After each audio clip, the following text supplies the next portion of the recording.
नमस्कार साथियों, एक बार पुनः आप सभी का हार्दिक स्वागत अभिनंदन है।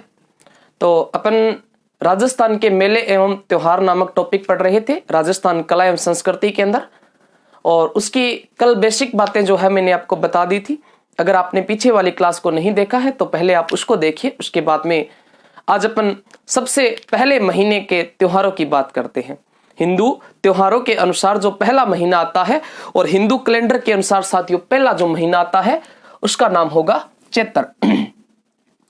तो सबसे पहले हम चैत्र माह के त्योहार पढ़ेंगे। चैत्र माह के त्योहार सबसे पहले हम पढ़ेंगे।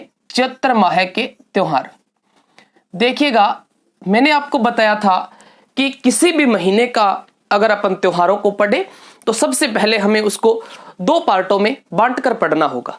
एक तो उसके अंदर क्या होता है, एक तो होता है कृष्ण पक्ष। कौन सा पक्ष होता है? एक तो होता है उसके अंदर कृष्ण पक्ष, और दूसरा उसके अंदर कौन सा पक्ष होता है? दूसरा उसके अंदर होता है शुक्ल पक्ष। कौन सा पक्ष होता है? शुक्ल पक्ष होता है। मैं बिल्कुल आसानी से आपको याद करवा दूंगा, आप बस क्लास को देखते रहिए, बिल्कुल आसानी से आपको याद हो जाएगा ये टॉपिक। वैसे तो त्योहारों की अगर बात करें तो आपने सुना होगा कि तीज त्योहारा बावड़ी ले डूबी गणगौर, कि श्रावण की तीज से त्योहार शुरू होते हैं और चैत्र की गणगौर पे आके खत्म हो जाते हैं। लेकिन हम महीनों के हिसाब से क्रम वाइज चलेंगे और क्रम वाइज में आपको याद करवाने की कोशिश करूंगा। तो आप क्लास को अंत तक देखना, तभी आपको पूरा का पूरा जो मैटर है वो समझ में आएगा। देखिए, हम इस चैत्र माह के त्योहारों को दो पार्टों में बांटकर पढ़ रहे हैं। एक तो हमारा पार्ट है कौन सा पक्ष? एक तो है कृष्ण पक्ष, कृष्ण पक्ष, और दूसरा है साथियों शुक्ल पक्ष। एक तो कृष्ण पक्ष है और दूसरा है शुक्ल पक्ष। सबसे पहले हम बात करते हैं कि चैत्र माह के कृष्ण पक्ष में कौन कौन से त्योहार आते हैं। चैत्र माह के कृष्ण पक्ष में कौन कौन से त्योहार आते हैं? देखिए, चैत्र माह के कृष्ण पक्ष में जो चैत्र माह है इसके अंदर कुछ सीमित त्योहार है, यानी कि एक तिथि को हम कह सकते हैं या एक तिथि को कह सकते हैं, कई सारे त्योहार है। इसलिए मैं यहाँ पे त्योहारों का नाम बाद में लिखूंगा, पहले नाम जो है वो उस तिथि का लिख देता हूं। जैसे एक तिथि आती है चैत्र कृष्ण प्रतिपदा, प्रतिपदा जिसको हम एकम भी कह सकते हैं। साथियों क्या कह सकते हैं? एकम भी जिसको हम कह सकते हैं। चैत्र कृष्ण प्रतिपदा, सबसे पहले हम बात करेंगे कि चैत्र कृष्ण प्रतिपदा के अंदर कौन कौन से त्योहार आते हैं। तो चैत्र कृष्ण प्रतिपदा के अंदर सबसे पहले जो त्योहार आता है साथियों, एक नंबर पे आपको ध्यान रखना है, धुलंडी। कौन सा त्योहार आता है? धुलंडी नामक जो त्योहार है वो कब आता है? तो चैत्र कृष्ण प्रतिपदा को आता है। धुलंडी नामक त्योहार कब आएगा? तो धुलंडी नामक त्योहार जो है वो चैत्र कृष्ण प्रतिपदा के दिन आएगा। भाई आप कहोगे कि सर धुलंडी तो होली के दूसरे दिन आता है। किस दिन आता है? होली के दूसरे दिन आता है। होली के दूसरे दिन कौन सा त्योहार आता है साथियों? तो होली के दूसरे दिन जो त्योहार आता है वो हो जाएगा आपका धुलंडी। भी होली के दूसरे दिन अगर धुलंडी आता है तो फिर आपको पता चल गया कि होली कब आती है। तो साथियों होली आएगी फाल्गुन पूर्णिमा को। कब आएगी? फाल्गुन पूर्णिमा को। फाल्गुन पूर्णिमा को अपना कौन सा त्योहार आएगा? फाल्गुन पूर्णिमा को आएगा होली का त्योहार। और होली के दूसरे दिन फाल्गुन पूर्णिमा के जस्ट अगला दिन कौन सा होता है? चैत्र कृष्ण प्रतिपदा का दिन होता है साथियों। और चैत्र कृष्ण प्रतिपदा के दिन कौन सा त्योहार मनाया जाता है? धुलंडी नामक त्योहार मनाया जाता है। इसी दिन साथियों क्या होता है? चैत्र कृष्ण प्रतिपदा के दिन एक तो आ गया धुलंडी। धुलंडी के बाद में इसी दिन क्या होगा? इसी दिन होगा साथियों बादशाह का मेला। बादशाह का जो मेला है, क्योंकि हम साथ में मेलों को भी पढ़ रहे हैं, ये बादशाह का मेला जो है, ये बादशाह का मेला भी कब लगता है? चैत्र कृष्ण प्रतिपदा के दिन लगता है बादशाह का मेला। और बादशाह का मेला जो है साथियों ब्यावर अजमेर के अंदर लगता है। कहां पे लगता है? ब्यावर अजमेर के अंदर बादशाह का मेला लगता है। और बादशाह की सवारी के आगे नृत्य कौन सा किया जाता है? तो बिरबल नृत्य जो है वो बादशाह की सवारी के आगे किया जाता है। ये बादशाह का मेला क्यों लगता है? बताया जाता है कि अकबर ने तोडरमल को 2 दिन के लिए बादशाह बनाया था और उसी के याद में ये मेला लगता है जिसको हम बादशाह का मेला कहते हैं। और साथियों बादशाह का मेला चैत्र कृष्ण प्रतिपदा के दिन लगता है। इसी दिन क्या आती है? धुलंडी आती है। इसी दिन क्या आती है? धुलंडी आती है। तो बादशाह का जो मेला है साथियों वो कब लगता है? चैत्र कृष्ण प्रतिपदा को लगता है। बादशाह का मेला कब लगेगा? चैत्र कृष्ण प्रतिपदा को। उसके बाद में तीसरा जो है वो आएगा आपका झूलेलाल जयंती। झूलेलाल जयंती, ये झूलेलाल जयंती जो है साथियों, ये झूलेलाल जयंती भी किस दिन आएगी? तो झूलेलाल जयंती भी आपकी चैत्र कृष्ण प्रतिपदा को आएगी। चैत्र कृष्ण प्रतिपदा को आएगी। इसके बाद में एक और महोत्सव आप ध्यान रखना, फूलडोल महोत्सव। कौन सा महोत्सव? तो फूलडोल महोत्सव। ये फूलडोल महोत्सव जो है, फूलडोल महोत्सव, ये साथियों फूलडोल महोत्सव कहां पर मनाया जाता है? तो ये मनाया जाता है शाहपुरा में। कहां पे? शाहपुरा में। और शाहपुरा कहां पे है? भीलवाड़ा में। कहां पे है भाई? भीलवाड़ा के अंदर। शाहपुरा कहां पे है? भीलवाड़ा के अंदर है। और ये भी साथियों कब मनाया जाता है? चैत्र कृष्ण प्रतिपदा के दिन। आप कहोगे सर इतने सारे त्योहार। हाँ जी, अभी तो बहुत कम है, कंप्लीट अपन बात करेंगे। धुलंडी होली के दूसरे दिन आया। बादशाह का मेला इसी दिन लगता है। झूलेलाल जयंती भी इसी दिन मनाई जाती है। फूलडोल महोत्सव भी इसी दिन मनाया जाता है। और साथ में ध्यान रखना कि गणगौर की पूजा प्रारंभ कब होती है? तो गणगौर पूजा जो है साथियों, ये गणगौर पूजा प्रारंभ हो जाती है कौन से महीने के अंदर? जैसे ही चैत का महीना लगा। जैसे ही चैत का महीना लगा तो प्रतिपदा के दिन ही किसकी? तो प्रतिपदा के दिन गणगौर की पूजा प्रारंभ हो जाती है। चैत्र कृष्ण प्रतिपदा के दिन किसकी पूजा प्रारंभ होगी? भाई गणगौर की पूजा प्रारंभ हो जाती है चैत्र कृष्ण प्रतिपदा के दिन। इसके अलावा चैत्र कृष्ण प्रतिपदा के दिन और क्या क्या त्योहार आते हैं? तो साथियों एक तो धुलंडी हुआ, बादशाह का मेला, झूलेलाल जयंती, फूलडोल महोत्सव, गणगौर पूजा प्रारंभ हो जाती है। साथियों आर्य समाज की जो स्थापना है, ये आर्य समाज की स्थापना, आर्य समाज की स्थापना, ये आर्य समाज की स्थापना भी कब होती है? तो आर्य समाज की स्थापना भी आपकी चैत्र कृष्ण प्रतिपदा के दिन होगी। किस दिन होगी? चैत्र कृष्ण प्रतिपदा के दिन। कौन से समाज की स्थापना होगी? आर्य समाज की। कौन से समाज की? आर्य समाज की स्थापना चैत्र कृष्ण प्रतिपदा के दिन होती है। उसके बाद में और भी कोई आते हैं क्या? हाँ जी बिल्कुल आते हैं। 6 नंबर पे हमने बात किया आर्य समाज की स्थापना। उसके बाद में हम बात करेंगे महर्षि गौतम जी की जयंती। महर्षि गौतम जी की जयंती। महर्षि गौतम जी की जयंती जो है साथियों, ये भी आपकी कब आएगी? तो महर्षि गौतम जी की जयंती भी आपकी चैत्र कृष्ण प्रतिपदा के दिन आएगी। चैत्र कृष्ण प्रतिपदा के दिन। एक तो धुलंडी हुआ, बादशाह का मेला, झूलेलाल जयंती, फूलडोल महोत्सव, गणगौर पूजा प्रारंभ, आर्य समाज की स्थापना और महर्षि गौतम जी का जो जयंती है साथियों, ये सभी के सभी त्योहार कब आते हैं? चैत्र कृष्ण प्रतिपदा के दिन आते हैं। कौन से दिन आते हैं? चैत्र कृष्ण प्रतिपदा के दिन। हम चैत्र की बात कर रहे हैं और चैत्र के कौन से माह की बात करें, सॉरी कौन से पक्ष की बात कर रहे हैं? तो चैत्र के कृष्ण पक्ष की बात कर रहे हैं। नेक्स्ट चैत्र के कृष्ण पक्ष में आपको ध्यान रखना है चैत्र कृष्ण अष्टमी। किसको ध्यान रखना है? चैत्र कृष्ण अष्टमी। साथियों ये चैत्र कृष्ण अष्टमी जो है, दूसरा आपको चैत्र के कृष्ण पक्ष में एक तो ध्यान रखना है चैत्र कृष्ण प्रतिपदा, एक ध्यान रखना है चैत्र कृष्ण अष्टमी। एक तो चैत्र कृष्ण प्रतिपदा को ध्यान रखिएगा और एक आपको ध्यान रखना है चैत्र कृष्ण अष्टमी को। भाई चैत्र कृष्ण अष्टमी को कौन सा तो कौन कौन से त्योहार आते हैं? एक नंबर पे ध्यान रखना कि चैत्र कृष्ण अष्टमी को साथियों गुड़ला नृत्य किया जाता है। कौन सा नृत्य किया जाता है? गुड़ला नृत्य किया जाता है। चैत्र कृष्ण अष्टमी को जो नृत्य किया जाता है उस नृत्य का नाम क्या हो जाएगा? उस नृत्य का नाम है गुड़ला नृत्य। और साथियों गुड़ला नृत्य कौन से क्षेत्र के अंदर किया जाता है? तो ये साथियों मारवाड़ क्षेत्र के अंदर किया जाता है। कौन से क्षेत्र के अंदर? तो मारवाड़ क्षेत्र में किया जाता है। और इस गुड़ला नृत्य की शुरुआत किसके द्वारा की जाती है? गुड़लेखा की पुत्री जिसका नाम था गिंदोली, उसके द्वारा गुड़ला नृत्य की शुरुआत की जाती है। और जो गुड़ला नृत्य है, इससे गुड़लेखा जो था ये अजमेर के मल्लू खां का सेनापति था। अजमेर के मल्लू खां का सेनापति गुड़लेखा था। इस समय मारवाड़ के शासक हुआ करते थे सातल देव। इस सातल देव और गुड़लेखा के मध्य कोसाणा का युद्ध हुआ था 1492 ईस्वी के अंदर। और उस कोसाणा के युद्ध में गुड़लेखा की मुंडी को काट दिया था भाई, नस काट दी थी उसकी। और उसकी पुत्री गिंदोली ने मटके में दीपक रखा और नृत्य किया, उसी नृत्य को अपन गुड़ला नृत्य कहते हैं। एक चीज इसमें और ध्यान रखना कि जो गुड़ला नृत्य है, इस गुड़ला नृत्य को संरक्षण किस संस्थान के द्वारा दिया जाता है? तो गुड़ला नृत्य को संरक्षण देने वाली एक संस्थान है जिसका नाम है साथियों रूपायन संस्थान। रूपायन संस्थान, गुड़ला नृत्य को संरक्षण देने वाली जो संस्थान है जिसका नाम है रूपायन संस्थान। और ये रूपायन संस्थान कहाँ की है? ये भाई बोरुंदा जोधपुर की है। कहाँ की है?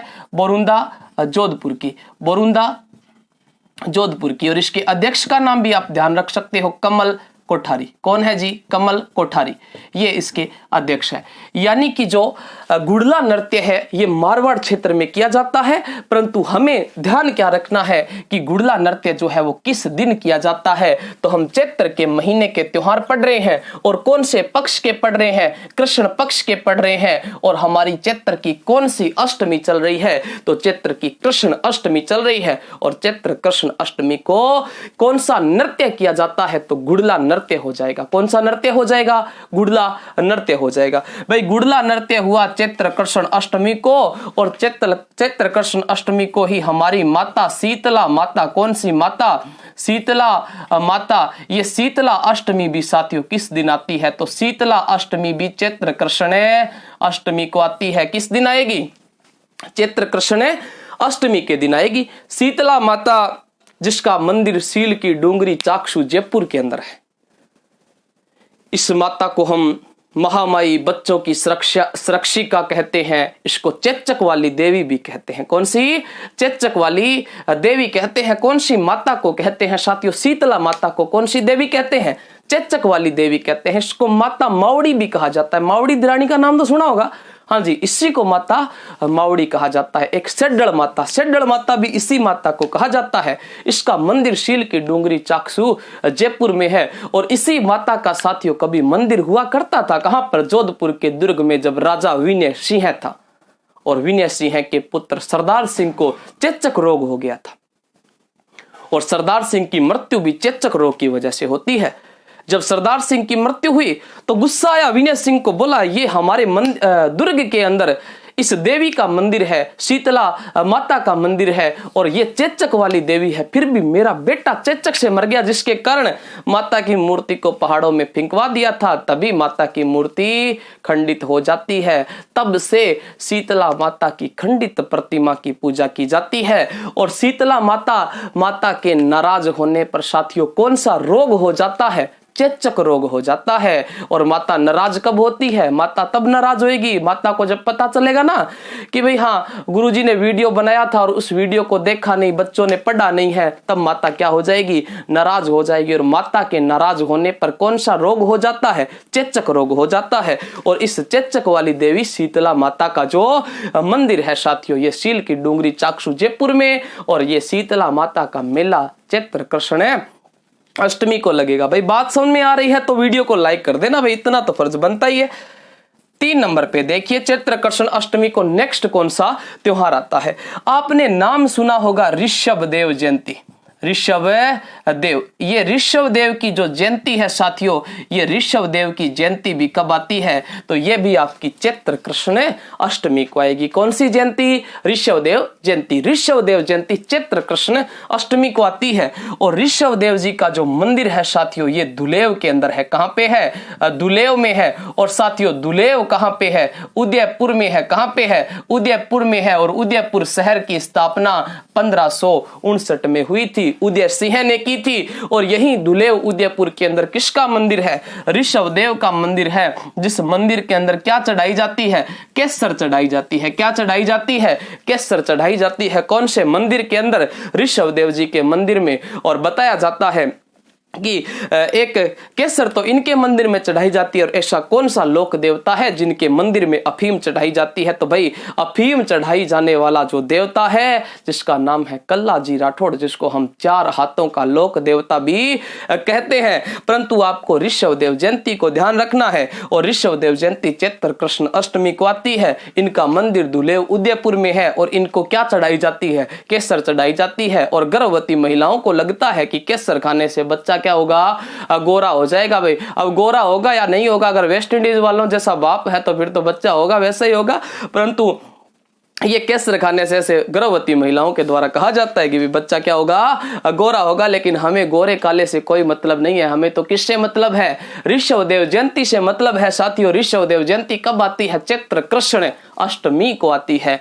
और नेक्स्ट आपको इस चैत्र के अंदर नेक्स्ट जो है वो ध्यान रखना है, चैत्र की अमावस्या। साथियों क्या ध्यान रखोगे, चैत्र की अमावस्या। तो नेक्स्ट जो आपको ध्यान रखना है वो ध्यान रखना होगा चैत्र अमावस्या को। आप कहोगे सर शुक्ल पक्ष में ले आए, अरे शुक्ल पक्ष तो नाम ही लिखा था, लेकिन चल तो हमारा क्या रहा है, अभी कृष्ण पक्ष चल रहा है। और कृष्ण पक्ष का नेक्स्ट जो त्योहार आता है वो कब आएगा, चैत्र अमावस्या को आएगा साथियों, चैत्र अमावस्या को। और चैत्र अमावस्या को घोटिया अंबाजी का मेला लगता है भाई। कौन से अंबाजी, तो घोटिया अंबाजी। कौन से अंबाजी, घोटिया अंबाजी। घोटिया अंबाजी का जो मेला है साथियों वो चैत्र अमावस्या को लगता है। और पाबूजी का मेला, पाबूजी राठौड़, पाबूजी राठौड़। और पाबूजी राठौड़ का मेला भी कब लगता है, पाबूजी राठौड़ का मेला भी चैत्र अमावस्या को लगता है। कब लगेगा, चैत्र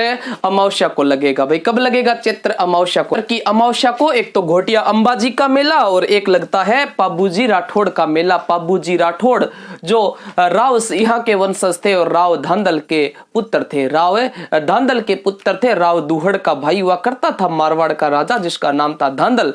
और भाई धांधल के पुत्र कौन थे, पाबूजी राठौड़ थे भाई, पाबूजी राठौड़। तो पाबूजी राठौड़ का मेला और घोटिया अंबा का मेला ध्यान रखिएगा भाई। कब आता है, चैत्र अमावस्या को। 3 तिथि इसमें ध्यान रखो, कृष्ण प्रतिपदा, चैत्र कृष्ण अष्टमी, चैत्र अमावस्या।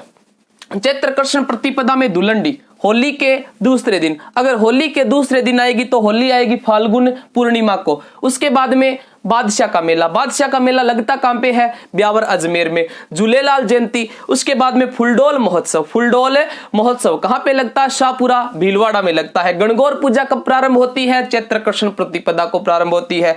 आर्य समाज की स्थापना कब होती है, चैत्र कृष्ण प्रतिपदा को। महर्षि गौतम जी की जयंती कब आती है साथियों, तो ये भी चैत्र कृष्ण प्रतिपदा को आएगी। चैत्र कृष्ण अष्टमी को गुड़ला नृत्य, कौन सा, गुड़ला नृत्य। उसके बाद में कौन सी अष्टमी, शीतला अष्टमी। उसके बाद में कौन सी जयंती, ऋषभदेव जयंती। और चैत्र की अमावस्या को घोटिया अंबाजी का मेला और पाबूजी राठौड़ का मेला। जल्दी से स्क्रीनशॉट लीजिए, उसके बाद में अपन शुक्ल पक्ष को पढ़ते हैं साथियों, शुक्ल पक्ष को पढ़ेंगे। भी स्क्रीनशॉट इसका ले लिया होगा, इसके बाद में अपन बढ़ते हैं शुक्ल पक्ष की तरफ। किसकी तरफ, शुक्ल पक्ष की तरफ। कि भाई चैत्र के शुक्ल पक्ष के अंदर कौन कौन से त्योहार आते हैं। चैत्र के शुक्ल पक्ष की अपन बात करेंगे। कृष्ण पक्ष तो हमने पढ़ ही लिया, अब अपन बात करेंगे शुक्ल पक्ष की। भाई शुक्ल पक्ष के अंदर चैत्र के शुक्ल पक्ष में ही आपको वैसे ही ध्यान रखिएगा, चैत्र शुक्ल प्रतिपदा, चैत्र शुक्ल प्रतिपदा। भाई चैत्र शुक्ल प्रतिपदा की अपन बात करें कि चैत्र शुक्ल प्रतिपदा को कौन कौन से त्योहार आते हैं। भाई पहली बात तो चैत गा के लगे नोरता, चैत में क्या आवे, नोरता आवे। तो सबसे पहले तो हम बात करेंगे कि चैत्र शुक्ल प्रतिपदा को क्या शुरू होते हैं, नवरात्रे शुरू हो जाते हैं। भाई क्या शुरू हो जाते हैं, नवरात्रे। और नवरात्रे तो आपको पता है कि भाई 21 से लेकर कब तक रहेंगे, नवमी तक रहेंगे नवरात्रे। तो चैत्र के प्रतिपदा के अंदर, चैत्र शुक्ल प्रतिपदा के अंदर आपके सबसे पहले क्या आएगा, नवरात्रे।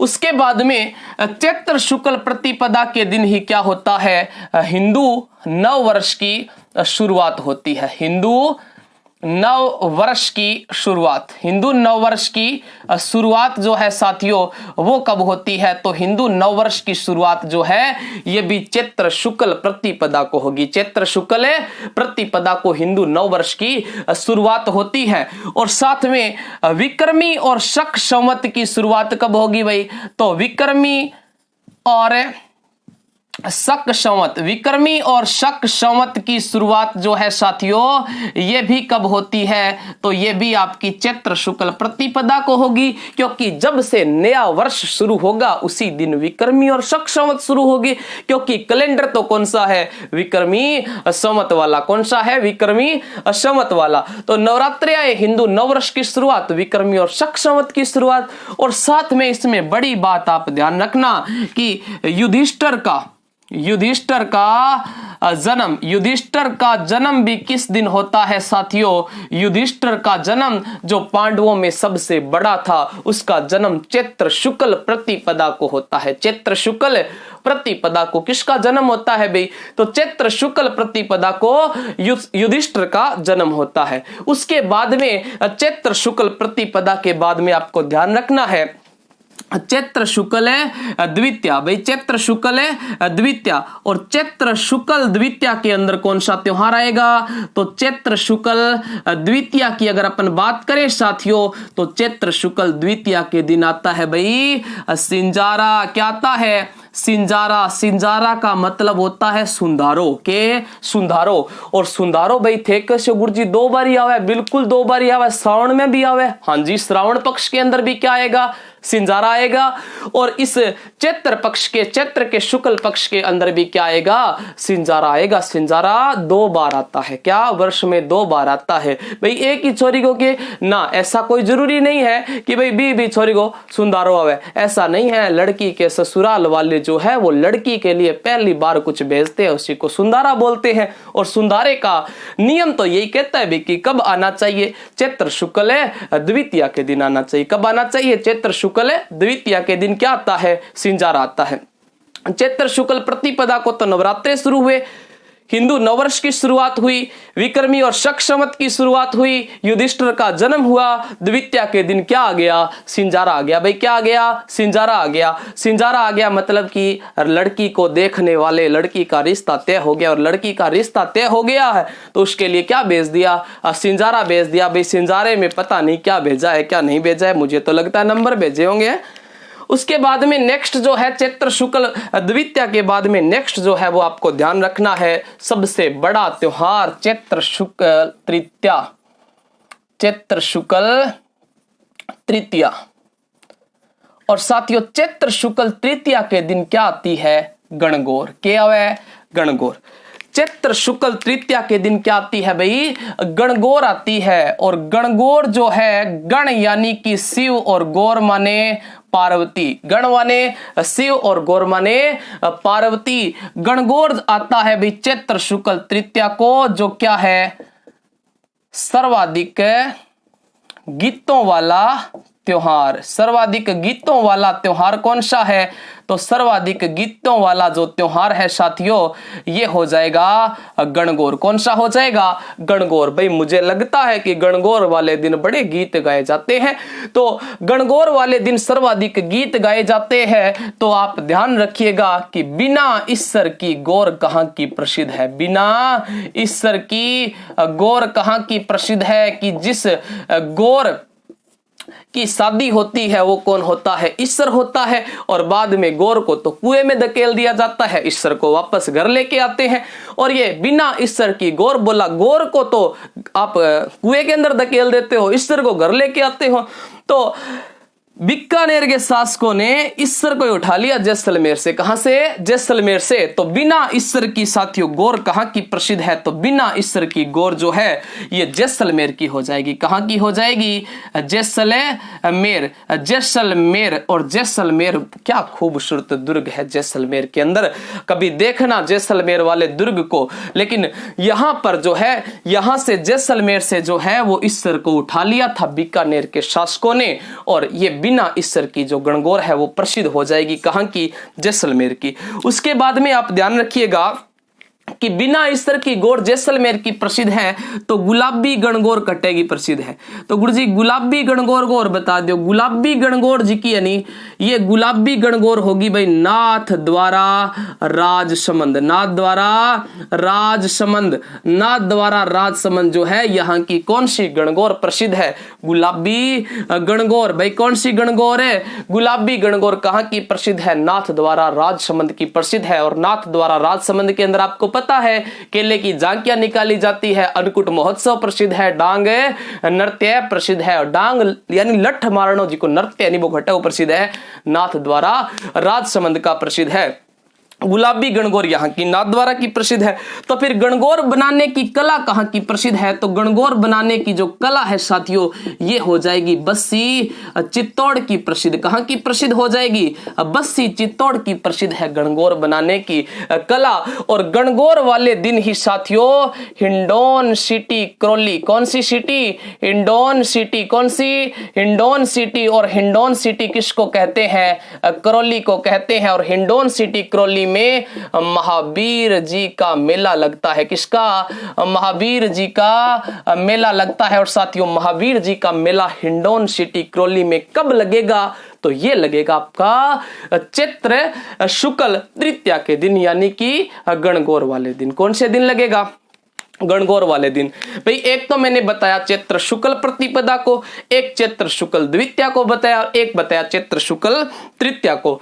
तो इसके साथ में आपको ध्यान रखना है चैत्र शुक्ल अष्टमी को भी।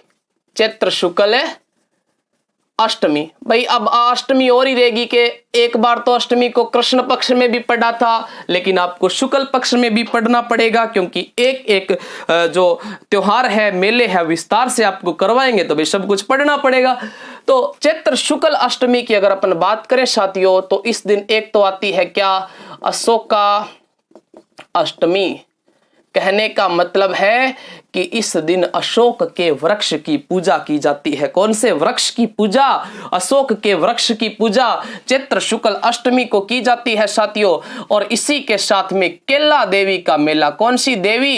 केला देवी। और केला देवी का मेला जो है साथियों वो केला देवी का लक्खी मेला चैत्र शुक्ल अष्टमी को बढ़ता है। और केला देवी करौली के यादवों की कुलदेवी है। करौली के यादवों की कुलदेवी केला देवी है। करौली के यादवों की कुलदेवी जिसका मंदिर करौली में कालीशील नदी के किनारे बनाया गया है। कालीशील नदी के किनारे कौन सी पहाड़ी पर बनाया है? तो त्रिकुट पहाड़ी के ऊपर केला देवी का मंदिर बनाया है। और इस केला देवी का जो लक्खी मेला है वो चैत्र शुक्ल अष्टमी को बढ़ता है। और केला देवी के मंदिर में साथियों कौन सा नृत्य किया जाता है? केला देवी के मंदिर में कौन सा नृत्य किया जाता है? कमेंट करके इस बात को बताना कि केला देवी के मंदिर में कौन सा नृत्य किया जाता है और केला देवी के मंदिर में कौन सा गीत गाया जाता है। कौन सा गीत गाया जाता है और कौन सा नृत्य किया जाता है ये आप कमेंट करके बताइएगा। तो चैत्र शुक्ल अष्टमी जो है एक तो आएगी अशोका अष्टमी और एक आएगी केला देवी का मेला। उसके बाद में नेक्स्ट जो आपका त्योहार आता है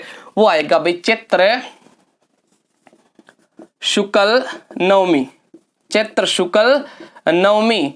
और चैत्र शुक्ल नवमी को ही अपन क्या कहते हैं साथियों? राम नवमी कहते हैं। कौन सी नवमी? राम नवमी कहते हैं। कौन सी? राम नवमी कहते हैं। राम नवमी का मतलब हुआ कि इस दिन हो सकता है भगवान का जन्म हुआ था। भाई क्या हो सकता है? भगवान राम का जन्म हुआ था। किस दिन होता है? तो चैत्र शुक्ल नवमी के दिन, जिस दिन अपन राम नवमी नामक त्योहार मनाते हैं। और इसी दिन क्या लगता है? झुंझार जी का मेला। झुंझार जी का मेला के गुरु जी बोइए के जी के को जन्म आप पढ़ियो चैत्र की कृष्ण प्रतिपदा में। बिल्कुल झुंझार जी का मेला जो है वो चैत्र शुक्ल नवमी को लगेगा। साथियों कब लगेगा? चैत्र शुक्ल नवमी को लगेगा। उसके बाद में आपको ध्यान रखना है चैत्र शुक्ल त्रयोदशी यानी तेरस, चैत्र शुक्ल त्रयोदशी बोले तो तेरस, और चैत्र शुक्ल त्रयोदशी को महावीर जयंती, कौन सी जयंती? महावीर जयंती। और महावीर जयंती साथियों चैत्र शुक्ल त्रयोदशी को आती है। और नेक्स्ट आएगी भाई कौन सी? तो नेक्स्ट आएगी हनुमान जयंती, और हनुमान जयंती चैत्र पूर्णिमा को आएगी। कौन सी पूर्णिमा को आएगी? चैत्र शुक्ल पूर्णिमा को आएगी। और कौन सी जयंती आएगी? हनुमान जयंती आएगी। भाई कौन सी जयंती? हनुमान जयंती, जो राम के सबसे बड़े भक्त थे। राम के क्या थे? सबसे बड़े भक्त थे। लेकिन कलयुग के अंदर आने के बाद में एक बड़ा, आपने ऐसा देखा होगा कि विवाह शादियों के अंदर गाड़ी के पीछे वो नाम वाला लगाया जाता है कि फूला वाली गड्डी पीछे दिल जा बना के बीच लिखे होया सी चन्ना तेरा मेरा ना है, ऐसा कुछ, यानी लड़के का और लड़की का नाम होता है। इस समय राम की पत्नी सीता हुआ करती थी। लेकिन अगर अभी देखें तो कार्ड में या फिर वो गाड़ी के पीछे लिखा होता है लड़के का नाम हनुमान और लड़की का नाम सीता। मतलब कलयुग जो है उसके अंदर कुछ भी हो सकता है। हनुमान की शादी किसके साथ हो रही है? सीता के साथ हो रही है। लेकिन नाम निकालने से भगवान थोड़ी ना बन जाएंगे ना। लेकिन फिर भी आप ध्यान रखना कि चैत्र पूर्णिमा को कौन सा त्योहार आता है? हनुमान जयंती आती है। भाई हनुमान जी की पूजा की जाती है चैत्र पूर्णिमा को। चैत्र की पूर्णिमा को हनुमान जी की पूजा की जाती है। हमने शुक्ल पक्ष की बात की साथियों। चैत्र शुक्ल प्रतिपदा को नवरात्रे शुरू हुए, हिंदू नववर्ष की शुरुआत हुई, विक्रमी और शक संवत की शुरुआत हुई, युधिष्ठिर का जन्म हुआ।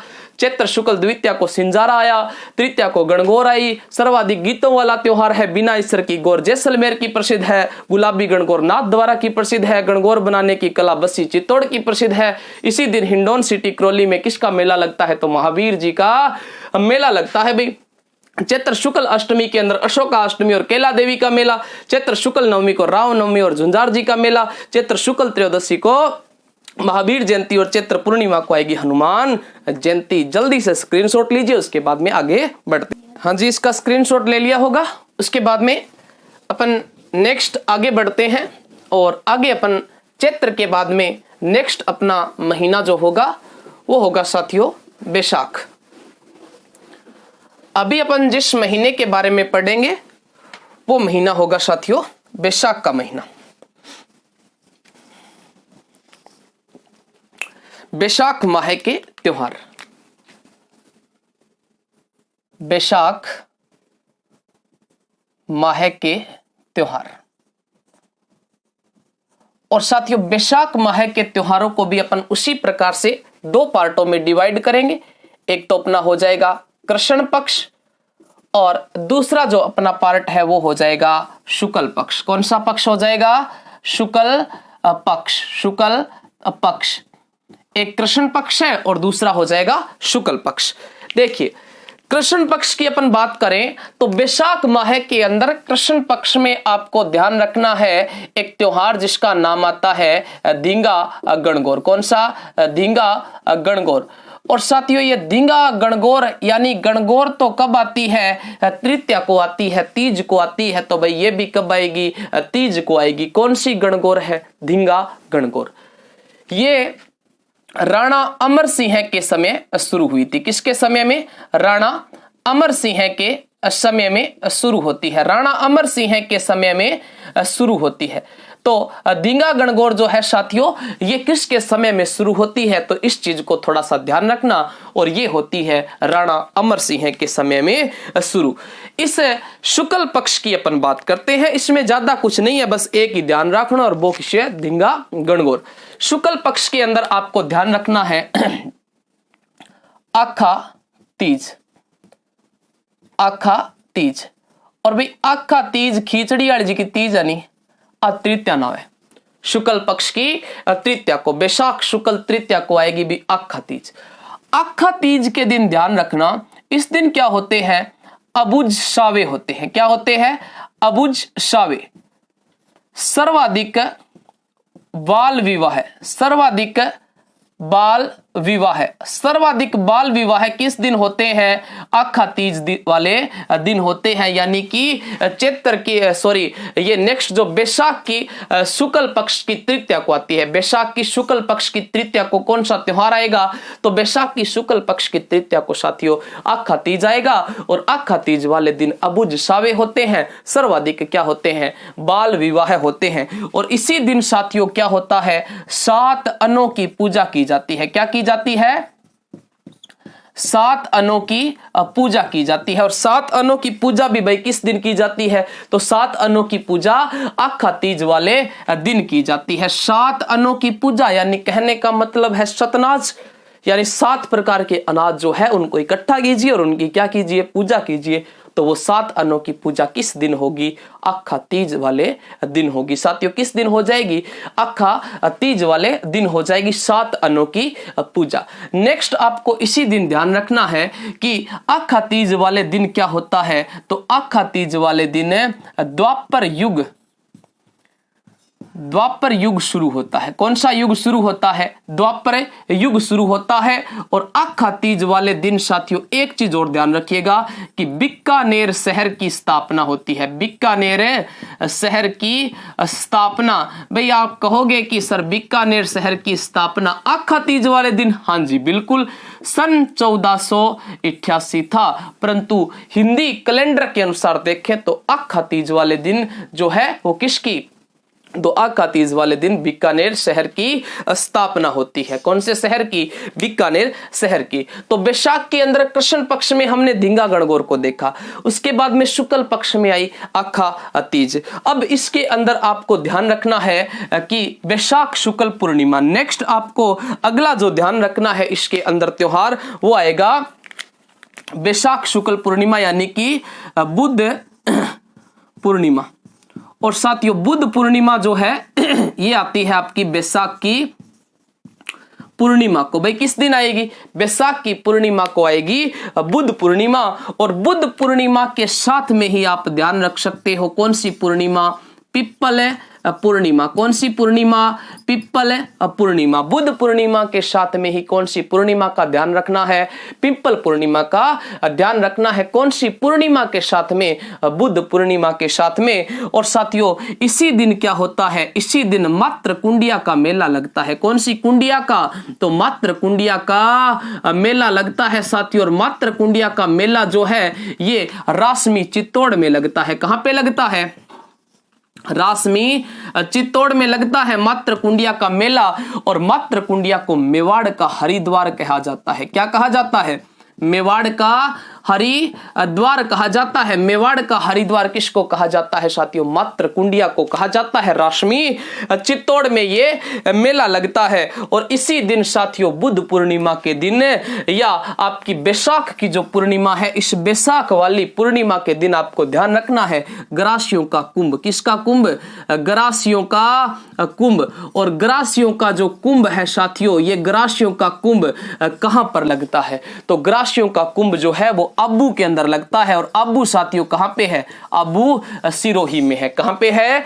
अब्बू हो जाएगा सिरोही में। तो ग्रासियों का जो कुंभ है साथियों ये लगेगा आपका अब्बू सिरोही के अंदर। बैसाख के शुक्ल पक्ष में आखा तीज, उसके बाद में सीधा पूर्णिमा पे आ जाइए। कौन सी? बुद्ध पूर्णिमा। इसी के दिन पिप्पल पूर्णिमा, इसी दिन मात्र कुंडिया का मेला और इसी दिन किसका कुंभ? ग्रासियों का कुंभ। और ग्रासियों का कुंभ अब्बू सिरोही के अंदर लगता है। यह है साथियों बैसाख माह है। क्योंकि मैंने आपको बताया कि तीज त्योहारा बावड़ी ले डूबी गणगौर, इसमें कुछ ज्यादा नहीं देखने को मिलेंगे बैसाख के अंदर। और बैसाख के बाद में अगला जो अपना महीना आएगा जिसका नाम है ज्येष्ठ। कौन सा हो जाएगा? ज्येष्ठ। नेक्स्ट माह की अपन बात करें तो नेक्स्ट माह हो जाएगा ज्येष्ठ माह के त्योहार। ज्येष्ठ माह के त्योहार, ज्येष्ठ माह के त्योहार। भाई ज्येष्ठ माह जो है इसको भी आपको उसी प्रकार से 2 पक्षों में बांटना होगा। इतने ज्यादा कोई त्योहार है नहीं, इसलिए बोल्ड के अंदर आ जाएंगे। जो चैत्र था उसके अंदर त्योहार ज्यादा थे तो एक साइड में नहीं लिख पाए, इसलिए मैंने उसको अलग अलग लिखा था। तो आप ऐसे बुक के अंदर जो है वो ऐसे इनको मिला लीजिएगा। तो इसके अंदर एक तो आएगा आपका कृष्ण पक्ष। और दूसरा इसके अंदर कौन सा पक्ष आएगा साथियों? शुक्ल पक्ष। ज्येष्ठ के अंदर कृष्ण और शुक्ल पक्ष के अंदर डिवाइड करो और कृष्ण पक्ष में सीधा आ जाइए भाई, कहां पे? अमावस्या पे। कहां पे आना है? अमावस्या पे। और अमावस्या जो आती है साथियों ज्येष्ठ की, इस ज्येष्ठ की अमावस्या के दिन एक तो की जाती है बड़ पूजा। कौन सी? बड़ पूजा, यानी इसको कह सकते हैं बड़ अमावस्या। कौन सी अमावस्या कहेंगे? तो इसको कहेंगे भाई बड़ अमावस्या। इसी दिन साथियों सावित्री जी की पूजा की जाती है। किसकी पूजा? तो सावित्री जी की पूजा। ये सावित्री जी की जो पूजा है ये ज्येष्ठ अमावस्या को होगी। इसी दिन साथियों क्या होता है? सहरियों का कुंभ लगता है। सहरियों का कुंभ। और साथियों सहरियों का जो कुंभ है, ये सहरियों का कुंभ लगता है सीताबाड़ी 12 में। कहां पे लगता है भाई? सीताबाड़ी 12 के अंदर किसका कुंभ लगता है? सहरियों का कुंभ लगता है। बस हो गया गुरुजी? हाँ, इतना ही है। तो ज्येष्ठ की अमावस्या में सिर्फ आपको इतने ही ध्यान रखने हैं। और ज्येष्ठ के शुक्ल पक्ष की अपन बात करें तो शुक्ल पक्ष में एक आपको ध्यान रखना है कि गंगा दशहरा। कौन सा दशहरा? गंगा दशहरा। और भाई गंगा दशहरा यानी कि दशहरा आया है तो दशहरा तो 10वीं को ही आता है, 10वीं को ही आएगा दशहरा। और गंगा दशहरा क्यों कहा जाता है? क्योंकि आपने भागीरथ का तो नाम सुना होगा और भागीरथ जी सबसे पहले गंगा को किस दिन लेके आए थे? तो ये ज्येष्ठ शुक्ल 10वीं के दिन लाए थे, तब गंगा दशहरा हो गया। बस हाँ जी। नेक्स्ट जो है वो आएगी आपकी निर्जला एकादशमी। और साथियों निर्जला एकादशमी जो है ये मतलब है 11 और किसी 11 से ठंडो पानी कौन पिया करेंगे? हाँ, गली में आप जाते हो, घूमने के लिए जाते हो या बाजार में कहीं पर भी जाओ, रोड के ऊपर रोक रोक के पानी पिया, भाई रुक जाए यार पानी पी ले। वो इसी दिन पिलाया जाता है, दूसरे दिन नहीं पिलाया जाएगा भाई, इसी दिन ही पिलाना। आपको पानी पीना है तो पी सकते हो, शरबत वाला पानी आजकल तरबूज वगैरह खिलाने लगे हैं। लेकिन ये जो निर्जला एकादशमी है इसी दिन फ्री है। अगर दूसरे दिन अगर आप चाहोगे कि भी हाँ आज हम पी लें तो उस दिन फ्री नहीं होगा। तो ये शुक्ल पक्ष में आपको 2 ही त्योहार ध्यान रखने, एक तो गंगा दशहरा और दूसरा निर्जला एकादशमी। ये ज्येष्ठ हो गया। बस हाँ जी, बस इतना ही है। नेक्स्ट हो जाएगा आषाढ़। और आषाढ़ माह के अंदर कौन से बड़े त्योहार आएंगे? बिल्कुल नहीं आएंगे ज्यादा बड़े त्योहार। आषाढ़ माह के अंदर भी आप कृष्ण पक्ष और शुक्ल पक्ष को डिवाइड कीजिए। कृष्ण पक्ष के अंदर आषाढ़ माह में आती है योगिनी एकादशमी। और योगिनी एकादशमी मतलब 11 को आएगी। और कौन से पक्ष की 11 को आएगी? कृष्ण पक्ष के। और कौन से माह की 11 को आएगी? आषाढ़ माह की 11 को आएगी। बस इतो ही है। हाँ इतो ही है। आषाढ़ में सिर्फ और सिर्फ योगिनी एकादशमी को ही ध्यान रखना है। योगिनी एकादशमी को ध्यान रखना है। तो गुरुजी शुक्ल पक्ष में, अरे शुक्ल पक्ष में देवसैनी को याद रखो ना, देवसैनी। और देवसैनी एकादशमी कौन सी? देवसैनी एकादशमी मतलब 11। और इस दिन देवता जो है वो 4 महीने के लिए सोने के लिए जाते हैं। भाई देवता भी तो आपड़ा कभी सोता होना। हाँ भाई ई दिन सोचे। आषाढ़ के शुक्ल पक्ष की 11 को देवता जी का है, वह 4 महीना खातर लंबी नींद सो जाए, यानी देवसैनी एकादशमी इसको कहा जाएगा। और उसके बाद में इसमें आपको एक ध्यान रखना है व्यास पूर्णिमा। कौन सी पूर्णिमा? व्यास पूर्णिमा। कौन सी? व्यास पूर्णिमा। नेक्स्ट आपको ध्यान रखना है व्यास पूर्णिमा। व्यास पूर्णिमा। और व्यास पूर्णिमा जो है वो व्यास पूर्णिमा आएगी भाई आपकी आषाढ़ की पूर्णिमा को। आषाढ़ की पूर्णिमा जो है इस दिन आपकी आएगी बैसाख की पूर्णिमा। उसके बाद में नेक्स्ट जो महीना आता है जो होगा आपका श्रावण का महीना। और श्रावण जो है यहां से आपके त्योहार शुरू हो जाएंगे, यानी तीज त्योहार, बावड़ी, ले डूबी, गणगौर। तो श्रावण और भाद्रपद और आश्विन और कार्तिक 4 महीनों में सबसे ज्यादा त्योहार है। अगर आपको आज की क्लास अच्छी लगी है तो वीडियो को लाइक कीजिए, शेयर कीजिए और कमेंट करके जरूर बताइए। तब तक के लिए जय हिंद, जय भारत, धन्यवाद। अब